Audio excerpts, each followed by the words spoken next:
y'all. Today's videos have really nothing in common. There's no real theme today. And I'm not even going to preview it with this. I'm just letting you know that you just need to watch all three of them because it has nothing in common. There's no relationship theme. There's nothing that I can, nope. Just go ahead and watch it. Let me know what you think. Let's have some interesting conversations in the comment section. I was sent this post, and yes, we have talked about hobosexuals. We have talked about pests that need to nest and rest. We have talked about men that are searching for a nurse in a purse or a hospice care wife. And I don't care. I'm going to continue to talk about this because these men are looking to attach to a woman and suck her dry. That is literally what they are doing. I don't care if they're using manosphere talking points. I don't care if they're using the Bible. They are looking to attach to a woman and suck her life force or use her for caretaking duties or to be a servant. I don't care. And women need to know this. And we have centuries of programming that tells women that we are to be servants, we are to be martyrs, that it is our duty to do all of this. So I'm going to bang this drum for a couple of years. I'm going to do it for 10 years if I need to help deprogram this notion that we are simply here to be of a service or a resource to these peen havers. Yes, so I'm going to do this post and I'm going to continue to talk about hobosexuals and pests that need to nest and rest. And my newest term, luxury leeches, who show that or present like they have it together, but they're still a pest as well. Anyway, that was a lot. So let's get to the post. She posted in the Am I the A-hole subreddit.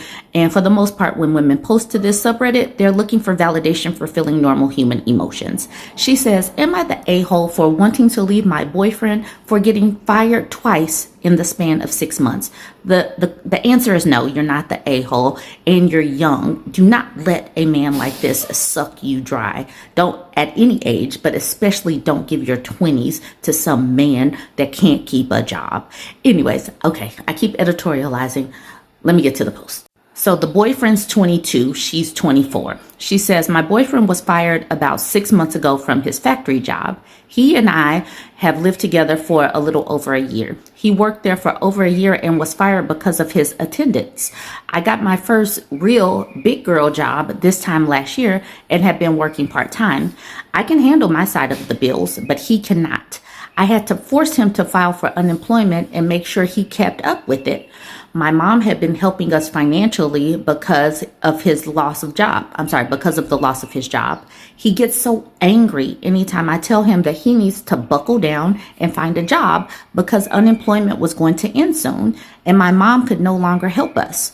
During this time, I went into a deep depressive episode and gained a lot of weight from stress eating. Well, just at the right time, he was hired 1 month ago. While at this new job, he was not getting along with the trainer. He was getting in trouble, being asked why he is not committed to this, what's going on, etc. Just last week, he was apparently ignoring his trainer, and she told the manager and left. My boyfriend was sent home and was told they would talk on Monday, which is today. I dropped him off at work today. Yeah, he doesn't have a license. That's a whole other issue. And went home. He soon called me saying they fired him. I picked him up from work and he told me they didn't want his side of the story and just fired him. First of all, would they just fire someone for one issue? Is he not telling me the whole truth? Over the many months of being unemployed, oh my gosh, I didn't read this part when I took the screenshot. All right, over the many months of being unemployed, he would not help with the house duties. I am chronically ill and disabled. He foolishly spent money on collectibles, even though we had rent and bills to pay. He made zero effort into looking for a new job after I told him many times that I was in a depressive episode because of all of the stress. He kept getting mad at me when I told him I didn't want sex and just treated me bad. Our whole relationship has honestly been such a roller coaster. We have broken up and gotten back together multiple times. He has ghosted me for weeks or a month.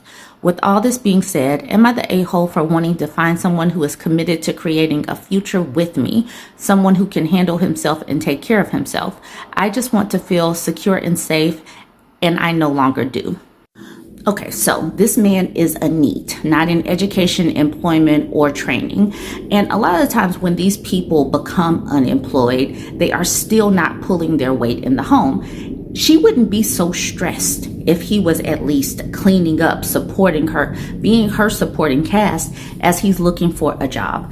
But he's not doing that. Instead, he is just a drain, and he's stressing her out, and that's probably causing her cortisol to go all over the place, her hormones to go all over the place. Her financial situation is going downhill. It's probably impacting her job, which will also affect her finances. All of this is happening because he is a pest that needs to nest and rest. He is a parasite that is sucking her dry. And once she is finished being sucked dry and completely out of resources, then he'll hop to the next host. Now, this woman has a mother that is in her life and helping her out. It would be better if her mother would remind her, like, honey, you have a place where you can come stay with me, pay the bills here with me, and then let's get rid of him. This young woman should not be living on her own. If she's able to pay her half of the bills, that means that she's able to pair up with her mother and help her mother in her household and get away from this man who is impacting her financial health and her physical health and obviously her mental health. Mothers, we need to be taking our daughters, bringing them closer to us and reminding our daughters that self-preservation is so important. Because if these dudes do not have the self-preservation to get a job, maintain a job, have, healthy finances and all of that, we need to be reminding our daughters to extract those parasites, get them off of us, get away, because they are dangerous, and sucking your time, energy, and resources will only leave a shell of yourself. Giving her 20s to this unproductive parasite is a drain on her life and could really set her back. Oh my gosh. And then if she gets pregnant, then she's set back for 2-3 decades. Please, ladies, take your daughters, bring them closer. And if you don't have the capacity to talk to her, learn these lessons intrinsically. You learn them and then teach your daughters, because we cannot keep allowing this to happen. Double Stack says, you're not leaving him because he got fired twice. You're leaving him because he is a deadbeat and has proven this on many occasions. Not the a-hole, but you need to figure out why you think so little of yourself that you're willing to put up with a bum for so long. The OP says, I love you for this. Thank you.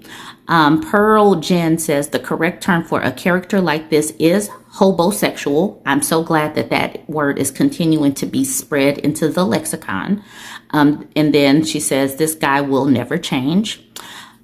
Meister Vudhas says, a hobosexual really opens your eyes to people's true motives. It's a tough realization.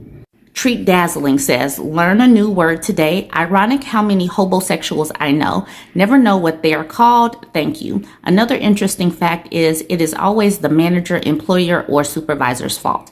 The reason why I'm glad that people continue to use this term hobosexual is because it makes it click in other people's mind like, yes, I have seen that before. So that's the reason why we will continue to call a thing and continue to have these conversations until women are disabused of the notion that we have to keep, pulling these people along and supporting them.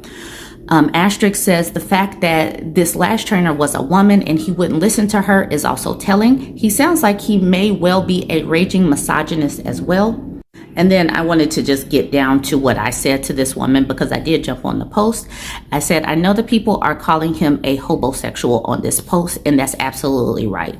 But he's also something I call a pest that needs to nest and rest. He is a parasite that is going to suck you dry. You need to leave before he sucks all of your time, energy, and resources. Please embody that lesson. You are to pour into yourself first. Keep a sense of self-preservation and stop giving to those people and helping them stay alive. Detach and see if they will live. If they don't, then that's what they got their family for. But you're not to be here to be a life force for a parasite like this. Let me know what you think. Join the conversation, like, comment, and share. I came across this short post in the economic collapse subreddit. This person says, I'm just curious, how come nobody's talking about the housing crisis that's taking place right now in Florida? I know I live down here right now.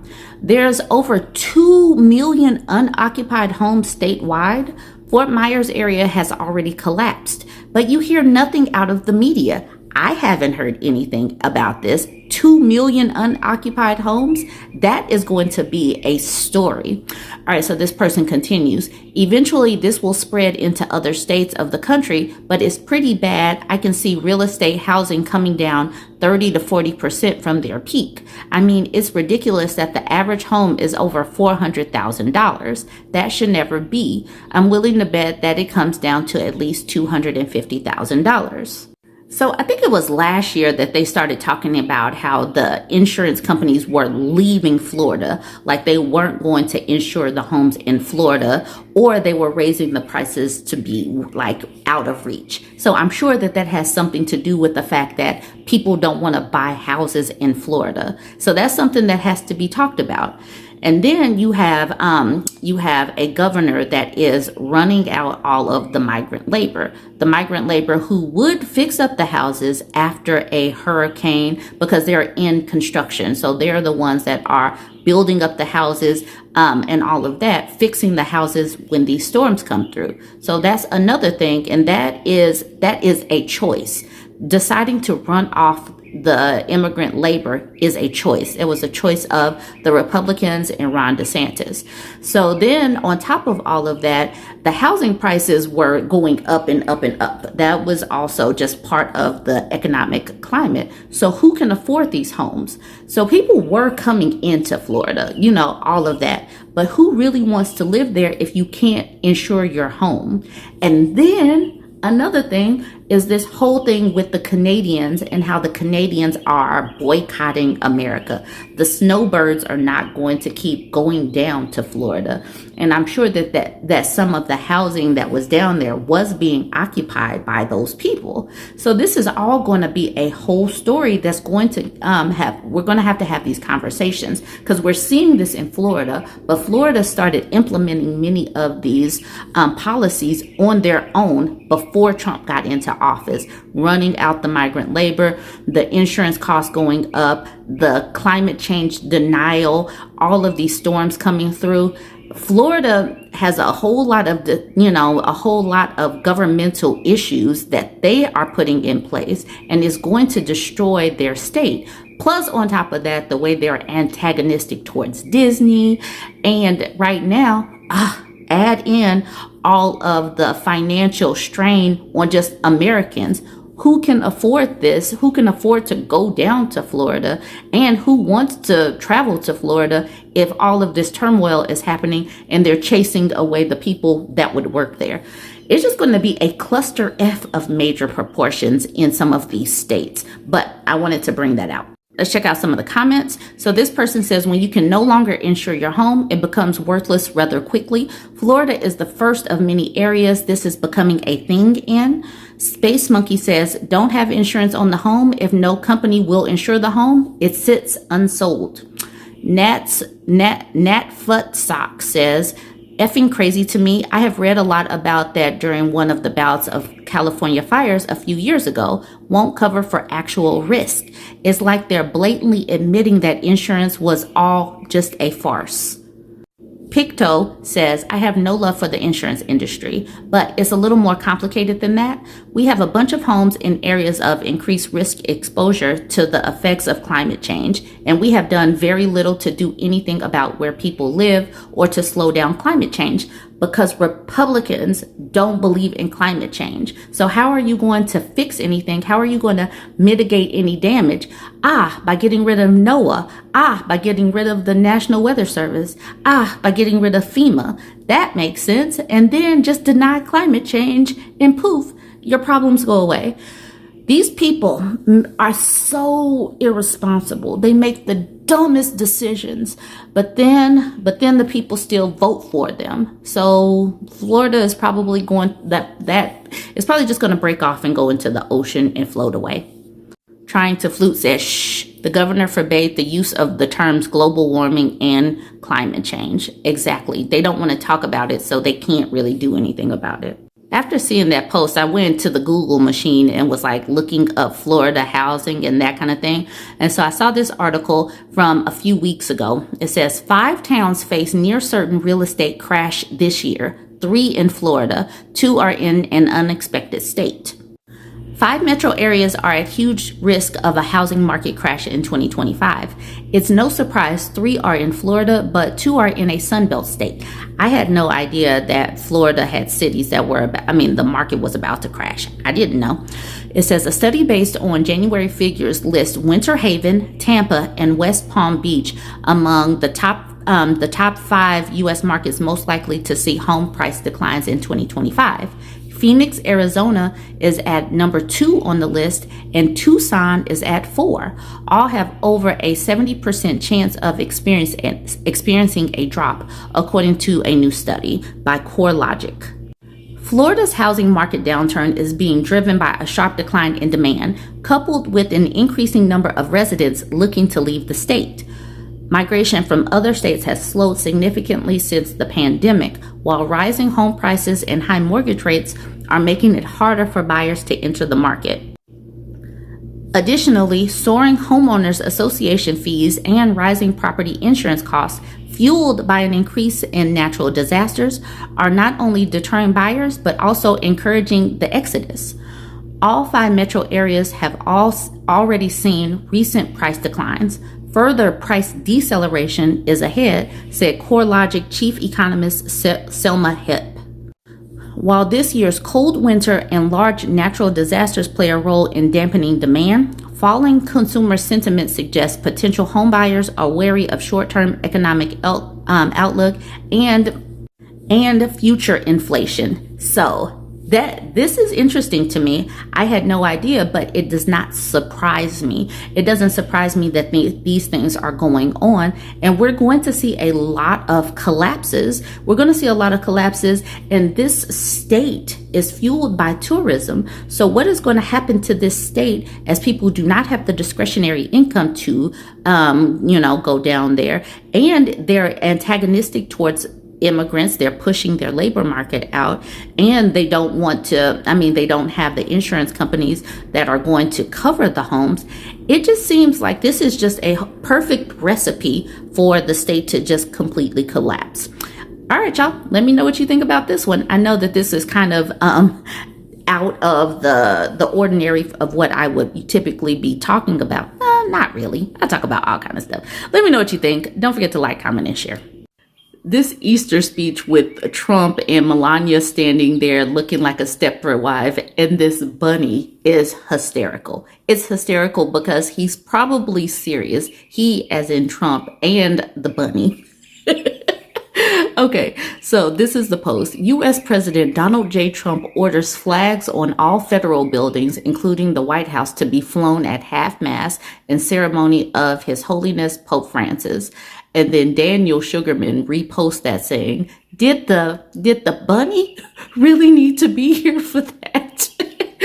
So this is just ridiculous in what it is, but the speech was pretty unhinged. And he is serious with these executive orders and saying religion. Like, who in their right mind that is not a cultist really thinks that this man gives a damn about religion or the Pope or anything? This man is unhinged, and this is literally like a show. We are MAGA people voted in a reality show. We don't even need TV. All we have to do is turn on social media, turn on our phones, and this is entertaining, but in a terrible way, because this man is actually governing us, and he is not fit to run a turnkey lemonade stand.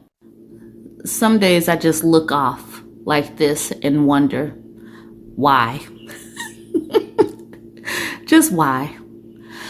Okay. All right, let's look at some people's commentary on this. Urchins Are Chin says, can anyone see the rabbit, or have I got severe ergot poisoning? We see the rabbit. Jackson is wondering, is this the Sesame Street edition of the news? I Like Who I Am on Twitter says, why is JD Vance dressed as a bunny? These are questions that need answering. Blonde Little Phoenix says, the bunny is an emotional support Easter bunny. Utah Desert says, the writers this season are out of control, just throwing in things that are just completely unnecessary. Now, this is completely unnecessary of me, but his makeup matches this bunny precisely. He's like, look, I need a little less orange and a little bit more Easter bunny brown. That's what I'm going for. But, you know, I think that he pulled it off quite well. If you really look at it, look around his eyes too. They really know how to get the bags under his eyes nice and brown to match the rest of his face. Now, his ears are still a little pale. He needs to work on, you know, making sure that his ears get covered up with the makeup as well. A few more comments. Diva Rick says, did he need to sign an executive order for that? The man is executive order happy. Jay says, I can't stop laughing from the Easter bunny moving side to side. Nikki says, I thought we did away with DEI. If so, why is the bunny brown? Did they meet the criteria for the required role? Chris Cash says, I'm just glad it was a DEI bunny. Eddie says, it's giving Alice in Wonderland side quest. Miss Nanny B says, he loved the word and it's an honor to do that. It's an honor to do that. Yeah, and then Gina says, it's the Easter bunny for me. It is the Easter bunny. The Easter bunny was really there. And Melania just standing there, not really blinking and keeping her smile on like this. That woman, oh my gosh, she is really playing the dutiful wife appliance, the dutiful presidential wife appliance. All right, y'all just needed to see this. It was definitely something to chuckle about, but how in the world did we get here? MAGA.